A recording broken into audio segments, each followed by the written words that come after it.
சம்பூர் என்பது திருவண்ணாமலை குடாவிலே தெற்கு பக்கத்திலே இருக்கிற ஒரு மிக முக்கியமான கிராமம். அந்த குடாவிலே வடக்கு பக்கத்தில் தான் திருவண்ணாமலை துறைமுகம் இருக்கிறது. சம்பூர்லேருந்து பார்த்தால் திருவண்ணாமலை துறைமுகத்தை நேரடியாக பார்க்க முடியும், கடலுக்கு அப்பால் பார்க்க முடியும். அந்த இடத்திலே இருந்து விடுதலை புலிகள் திருவண்ணாமலை துறைமுகத்தை தாக்கக்கூடியதான வசதி இருந்தது என்ற காரணத்தை வைத்து அந்த பிரதேசத்திலே அந்த கிராமத்தை அத்தனை மக்களையும் அப்புறப்படுத்தினார்கள். அந்த மக்கள் பலருக்கு 100 வருஷமாக உறுதிகள் இருந்தன.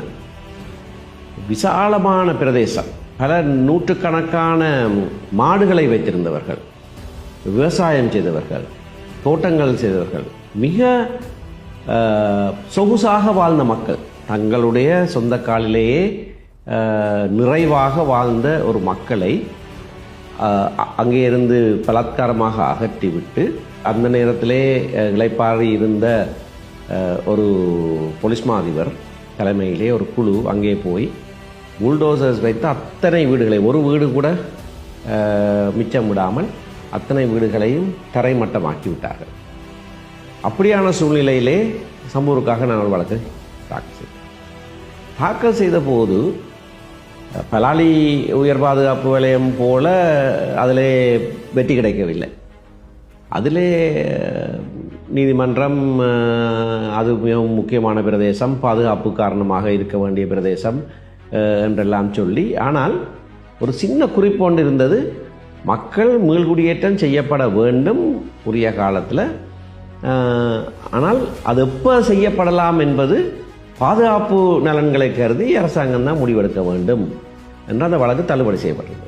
பிறகு பல வருடங்களுக்கு பிறகு அந்த பிரதேசத்தை ஒரு வர்த்தக வலயமாக மாற்றி அரசாங்கம் அந்த நிலங்களை அப்படியே ஒரு வெளிநாட்டு நிறுவனத்துக்கு 99 வருஷ காலத்துக்கு குத்தகைக்கு கொடுத்திருந்தார்.